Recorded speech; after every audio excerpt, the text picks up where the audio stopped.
Hey, what's up? And welcome to another live stream here on Free Will Photos. Today, what we're going to be doing is diving into how to edit a black and white image. Now, I do want to connect with you guys, so check the description box below for all of the socials that I use in order to just connect with the community. So if that's something you are interested in doing, then please join me over on whichever social platform you like to be on. And let's go ahead and just dive into the edit here.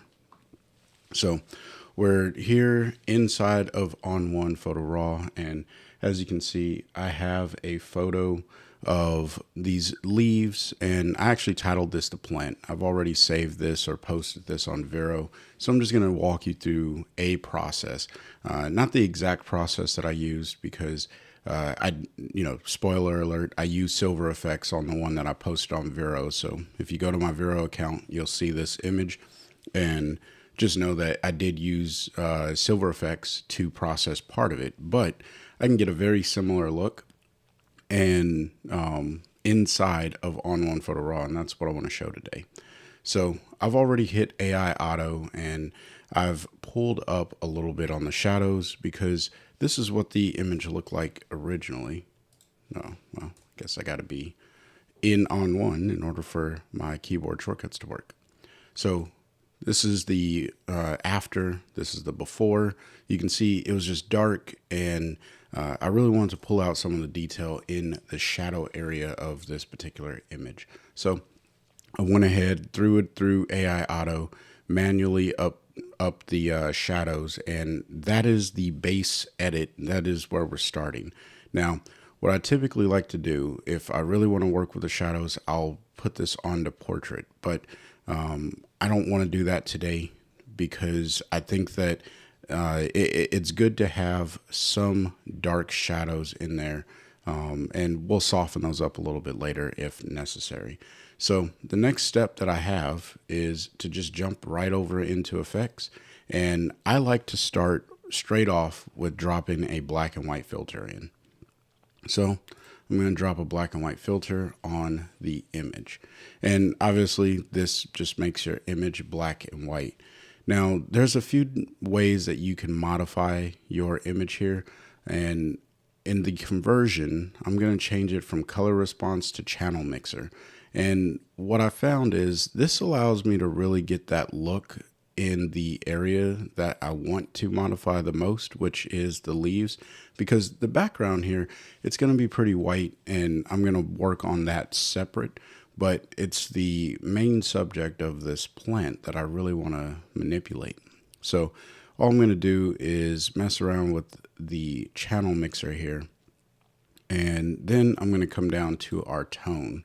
And what I really want to do is push the blacks and the whites as far as I can, because I want them to be a little bit of a dynamic kind of, or I want to really expand the dynamic range. And I'm okay if I blow out this image. Like if I hold down the J key, you can see that I'm blowing out some areas down here, which I'm okay with because I think that that adds character for the style of photo that I'm trying to make here. Do as you need to.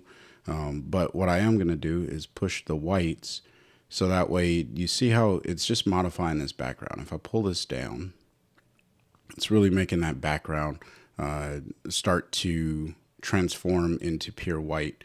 And it looks like I can probably push that a little bit more. I'm not going to blow out the background all the way. I did say that I'm okay with blowing out some of the information on this image, but I don't want to be like, I don't want to be crazy. All right. And then what we're going to do is just pull down on the blacks, and this is really going to build that contrast into the image. We can see that it's not the sharpest image, and that's okay because I think that we're going to be able to really correct this later on down the line. And then I'm just going to increase the detail just a little bit here. That's going to help with that sharpness on the image and make it just a little bit sharper. All right. So now if I turn off the black and white filter, you can see we're starting to, the photo is starting to take shape. Now, before I get way too crazy involved with the edit, I do need to get rid of some distractions in the image here. And I'm just going to use the retouching tools here. I'm using the what is this? The healing brush. I always mess that up, so I just wanted to make sure I got it right. And I'm just going to paint over this little area and let ON1 find a spot. Not that spot. We'll go here. And then let me zoom in real quick. Yeah, so this is another area that I need to fix. I didn't know if that was on my screen or if it was actually in the image, but it's clearly in the image. So I'm just going to paint over this. Once ON1 catches up with the fact that I'm trying to paint something here, or maybe not, okay. And then I'll reposition this one. And there's some stuff over here. And for the sake of the live stream, I'm not going to get this entirely perfect. You can see, I think there was a branch that was really, really close to the camera, so it's kind of faded out. But you can see the outline of it sort of in the image. And I would love to get rid of that. And the way that I would get rid of it is literally just coming in and clone stamping or healing brush away that area. So, that's dragging my stamped area, or the area that I was just working on, and I don't want to do that. I just want to get rid of some of this. And you know, this is a huge section that I'm working on, and I don't know why it always likes to go underneath. I want you to go up there. And then I'm going to do one more pass just for the sake of the string. But you would definitely want to spend a little bit of time. And if you want more detail on how to use the retouching tools, just drop it in the comment section below. I would love to help you understand that. And if need be, even make a video that just explains how to modify or work with these tools. So I'll hit Command 0. This is going to zoom me out. I'll move my mouse over here. And I think that looks good. We're going to be able to work with that. This may show up a little bit later, but we'll see. So I'm just going to hit done, and we're going to continue on with the edit. Going to hit done. There we go. It act like it didn't want to play games or play today. So now what I really want to do is make the background really, really bright, and then fade it, and then have the foreground look a certain way.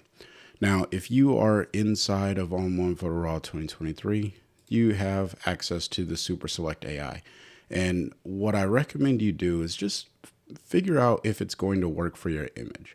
Now, as you can see, if I click here, and I can't get the segment of the image that I want, if I click here, then it's going to select the whole image, and I don't want that.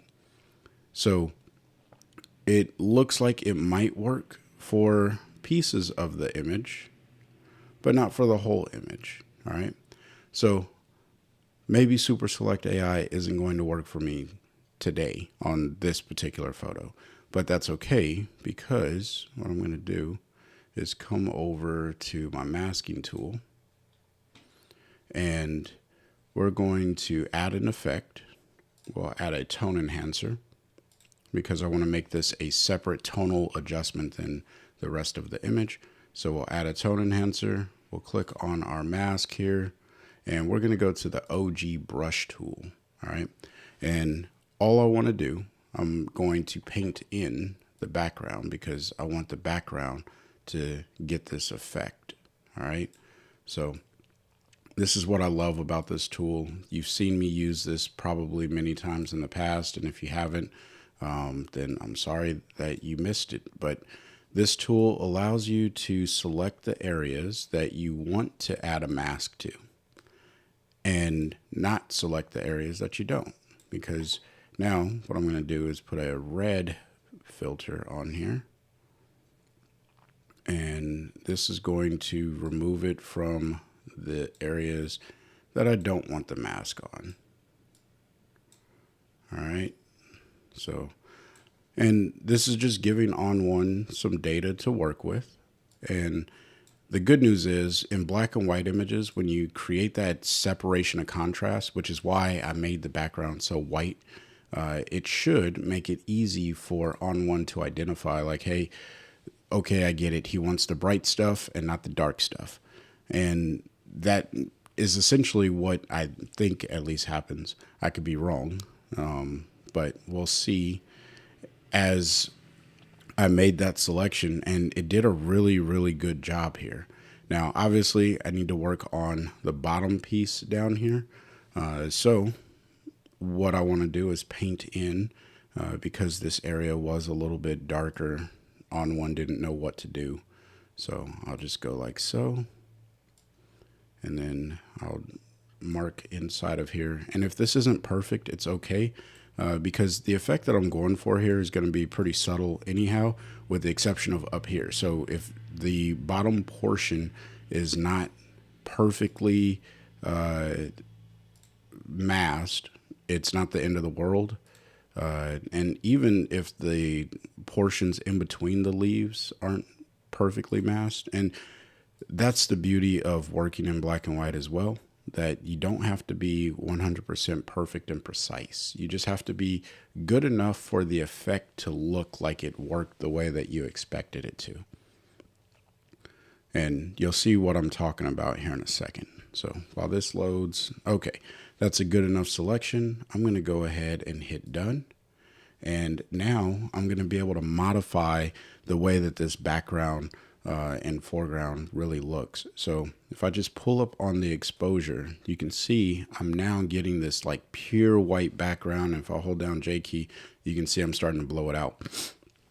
And this is the reason why I didn't want to blow it out earlier, is because I knew I was going to come in and make this special tone adjustment.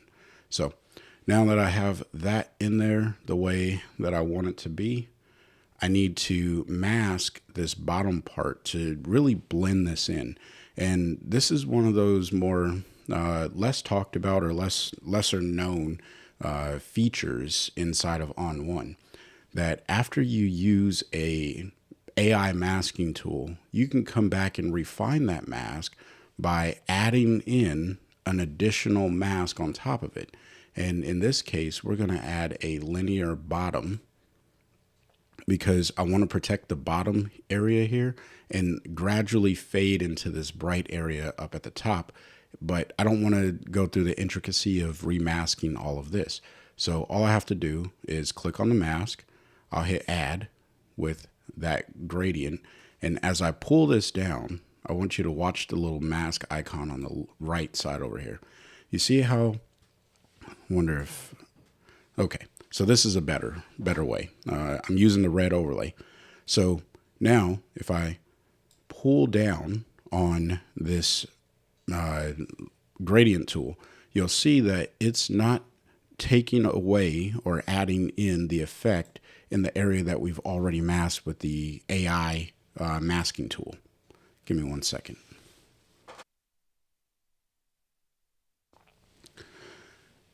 So now what we can do is really just blend in how that background adjustment is going to look in the image. And this is what I love to, just be able to do inside of ON1. And it's pretty easy, right? So let me turn off the overlay there, and then I'll turn off this adjustment back and forth. And you can see it's not entirely perfect, but it's starting to get that more surreal look, or at least the look that I want. So now what I'm going to do is copy this, and I can come back and modify this mask, and I'm actually going to label this BG. So that way I know this is my background adjustment. All right. And then I'm going to come over here, and I'm going to add another tone enhancer. And this is where we're going to start to work with the foreground. The reason I copied the mask is so I don't have to do that again. So I'm just going to hit paste, invert, and then I'm going to hit the letter O. And as you can see, what I'm now working with, everything that's not red, in this particular version of the mask, I should say, everything that's not red is what's getting the adjustment. So I'm going to hit the letter O here. And I'm going to expose this just a little bit, open up the shadows just a touch, and then I'm going to come down here to the details. Scroll down too far. I'm going to come over here to the details, and I'm just going to pull those up. And we're going to start to see this, this foreground area here start to come to life. And then I'm going to pull up on the clarity, because I really want these leaves to get that what's the word that I'm thinking of? I want them to just pop a little bit. And so we'll turn this off and on, see what's happening. You can see that they're getting brighter, but I probably should pull down on the blacks just to pull a little bit more contrast into the overall area here. And then let's see if I pull up on the highlights, what happens. Very little happens with the highlighted area, but I'll leave that be. And I think that that's going to work out just fine. So now, and this is the foreground, so FG. So we have our background, our foreground, and now what I want to do is get our, and actually I'll label this subject. And now what I want to do is just darken this bottom portion here and really make that transition look cleaner, going from the bottom of the image up into this brighter ethereal look portion of the image. So what I'm going to do is come to the top here, because I want this effect to be over all of the other effects. I'm going to hit add, and I'm going to hit yet again another tone enhancer. And then all I'm going to do is pull down on the exposure until I get that bottom portion of my image to look the way I want. And I'm going to pull away on some of the detail because I don't need the detail down there. And then I'm just going to hit M to grab my masking bug and hit linear top this time. Click right here. So now I'm only applying this effect to the bottom of the image. Now, what I don't want to happen is this bleeding too far up into the image. And it's okay if these flowers down here at the bottom are getting a little darker than I would like them to be. And that's just because I'm going to add an effect over the top of all of this. So it's okay. Which now, and we'll call this bottom darken. Now we will add another filter, and this one is going to be the weather filter. I don't know if you guys ever use the weather filter, but this is a phenomenal tool, especially if you want to add in like some special effects, so to speak. I'm going to come down here to the fog section, and I want this to be on the bottom third, and we'll make it slow. All right, so bottom third and slow. And then I'm just going to pull up on the fog until I get that look. And you could see why it's okay that those were a little bit darker down at the bottom, because I'm just going to pull up on the fog here and everything's going to work out. So now I have this fog effect, and I may want to expand that just a little bit more and maybe make the transition a little bit longer or whatnot, like so. And, you know, this is something you do to taste. So maybe I will pull down on the opacity, because it doesn't need to be too crazy in your face, at least not in my opinion. So now that I have the fog added in here, I'm going to do one last thing, or two things, and then we'll be done with this image. I'm going to come to the top here, hit add a filter, and then we're going to come down and pick a Well, we'll add a border because I always add borders to my black and white photos. It's kind of my signature.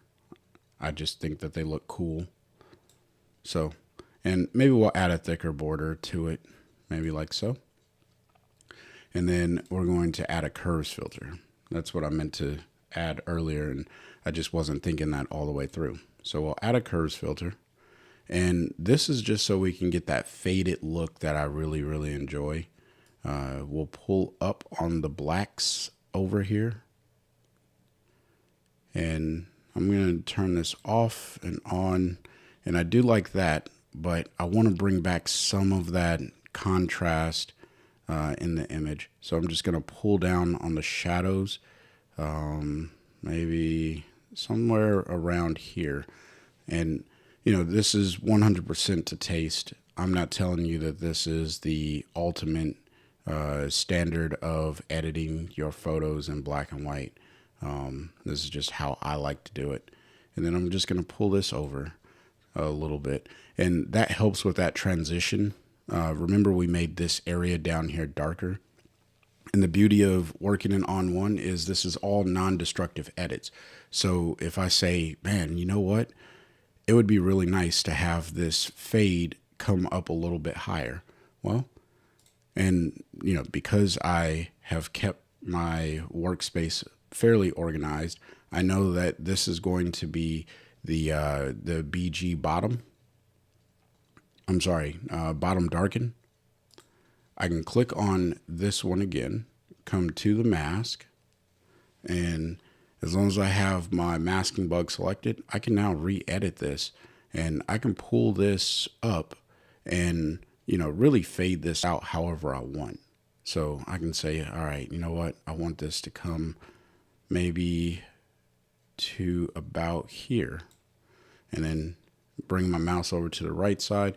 And now I'm starting to see, you know, how this this background to foreground transition is going to work. So lots of flexibility when you work with non-destructive tools such as those found inside of ON1, which is why I work almost exclusively inside of ON1.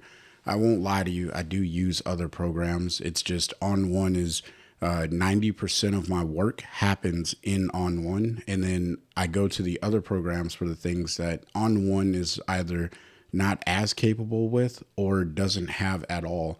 So that way I get that experience, or I have that tool available to me. So here is the before, and let me close out this mask. That way we're not looking at the mask tool. All right, so here's the before, and here is the after in this black and white transformation. So obviously I could do a whole lot more to this image, and probably would be wise for me to figure out how to make this border stand out a little bit more. If you ever run into this issue, it's because the background is pure white and this is not pure white down here, so they're going to contrast. Well, if you run into that issue, you can click on borders, and the borders, in my opinion, and I think that this is the most accurate way of doing it, the border filter should always be at the top of your stack. Think of it as like you're compressing everything underneath it. If the border is under it, then the effects at the top are going to impact the way that your border looks. So always make sure that your border is at the top. But once you have done that, then what you can do is come down to colorize, and you're going to get this red border because that's the color that's in here. And what you may want to do is use the eyedropper tool, pick a color in your image, like right here. And that's like a dark gray. Well, if you need to, and I know that it works a little bit different between Windows and Mac, or Apple devices, whatever. But nonetheless, once you use the color tool and you grab a color that's kind of neutral in your image, what you can do is click on the color and it'll bring you to something like a color wheel, And all you really need to be able to adjust is the brightness value, right? Because I want this to be closer to white. I just don't need it to be pure white. And, maybe something around here will work for this particular image. You got to try this out for your photos. But what I know won't work for this image is like something green, right? So you definitely want to be in this center area. And sometimes leaning towards a yellow could work. It just depends on what it is that you want to do. Now, I'm just going to leave it at that. One more thing that you can do, which I do from time to time in my black and whites, which I guess this makes it a little less black and white if you do this, but that's okay, because photography, or at least photo editing, it's all about expression, and I like to express myself sometimes through my photography. And if I click on black and white here, I can just fade this opacity and bring back some of that color. So what I like to do is find where I can clearly see where the color is, like right here. And this is like a muted look with a all white background. This is actually kind of a cool look, right? And if you like something, hit snapshot, and I'm going to call this muted look. And then I can pull this up a little bit more until I get to this point where it's almost no longer muted. It's just black and white, or with like a very, very small splash of color.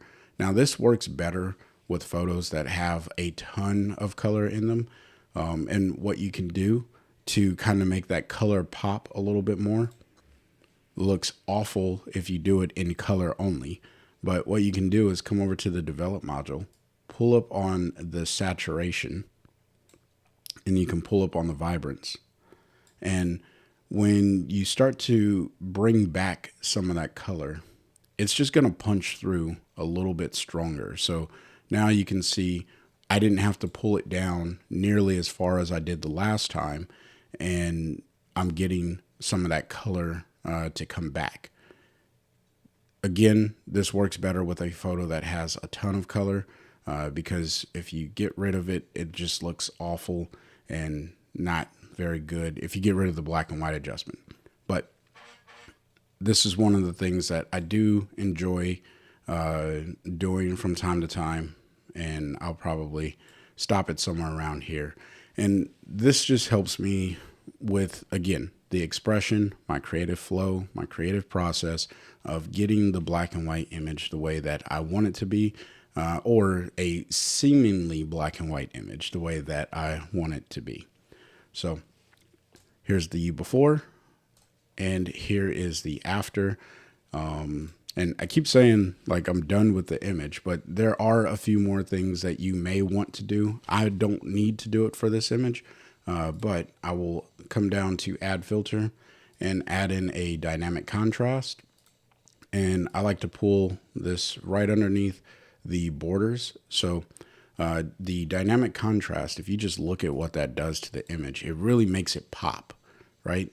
Off and on, you can see that it makes the image pop. And hopefully that's coming through over YouTube. But if it's not, just trust me, it does. And if you hit the drop down, you can click on texture enhancer. And this is like extreme grit.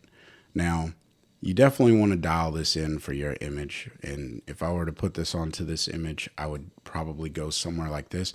And this gives like that 3D effect. And I can manipulate the light way more and really start to drive this 3D look. But hopefully this is making sense for you. Let me know in the comment section if this is or is not making sense for you. And then another thing that you can do, like you could just go wild when it comes to editing photos, but one of the more popular things is adding a film grain. So if you want to add film grain, which I'm not going to go through on this particular image because I'm not really concerned with adding film grain to the image, but you can add film grain. And I always like to go with something that is crazy high on the ISO level. That's just my personal feel, but I don't really care to add film grain to all of my images. Oh, hey, Mark. Welcome to the stream. And yeah, no worries. This was a impromptu live stream. I was working on a photo and I said, you know what? I just want to share kind of my black and white editing process. So I do appreciate you joining in and, hanging out with me. But when it comes to film grain, I don't throw that much film grain onto the image personally, but again, that's all to taste. So I'm going to turn that off because I don't want that. But what I do like to throw in sometimes is just a glow, right? And the glow, when you apply it, it doesn't do anything. And when you pull it up, it just gives like this this ethereal look sort of to your image. Now, you don't have to make every single aspect of the image glow.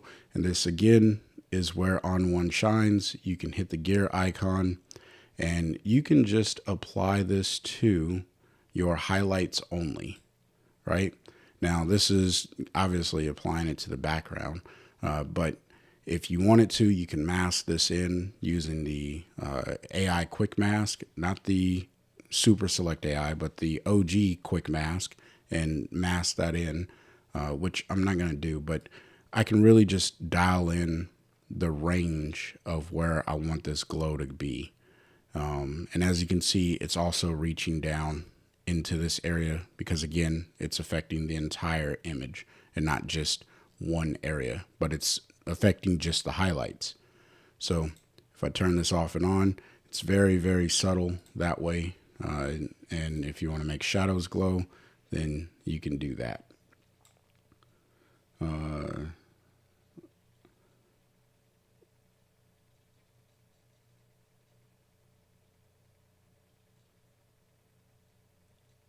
Not sure you like this photo and no little to nothing. I'm not sure I'm tracking what you're saying there, Mark. But yeah, no, the photo's fun. You could do so many things, but I don't want to belabor the point of editing this particular image because, yeah, it's already been edited, and I've obviously found a few different variations to the edit that I have originally made and published on Vero. So if you want to see the version that I published on Vero, you can do that by going over to my Vero account. But if you don't want to see that, then that's okay too. Hopefully you found this particular tutorial walkthrough on editing black and whites helpful, because that is always my goal, is to make things that are helpful for you. Now, if you are new to ON1 or you are looking to upgrade to ON1, whatever, if you want to purchase ON1, first, I recommend that you get a free trial, temporary trial, so that way you can try out ON1, see if it's going to be good for you or if not, right? But if you want to save some money when you do decide to purchase, because it's a phenomenal program, and regardless of the bugs that may be present in the program, it's still phenomenal. You can save 20% at checkout if you use the coupon code FreeWillPhotos20.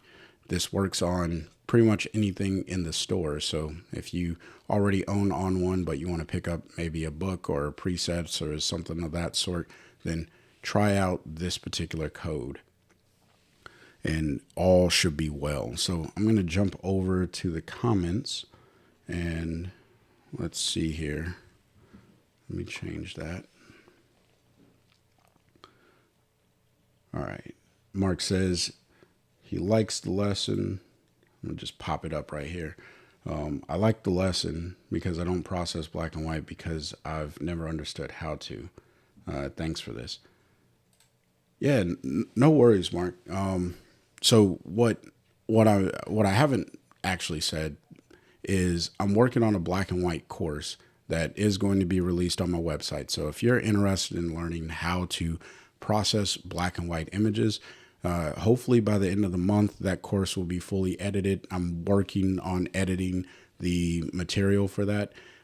It'll be posted to the website and you'll be able to access it, learn all you can, at least what I know about processing black and whites, which I think is a good amount. I've spent the last 4 months just working on black and white images. I haven't processed too many color images in that window. I essentially took all of my photos and just started working on how can I make this a black and white, because not every photo works as a black and white image. So hopefully that'll be of value to anyone who's looking to learn how to use black and white editing styles in their workflow moving forward. But with that, I am going to end the stream. And if you have questions, leave it in the comments section below. And, I'll be more than happy to answer those for you. If there's something that I covered here today and you're like, hey, Chris, I would really like to see a dedicated video on the glow filter or on the curves filter. If it isn't already in the video library, then I'll be more than happy to try and make that for you if it's something that is going to be value added to the community at large. But please request it so that way I can figure out if it's something that's going to be beneficial. And until the next time, look, guys, I want you to, well, first, Happy New Year. Should have started with that. But I want you guys to stay inspired and keep creating. Peace.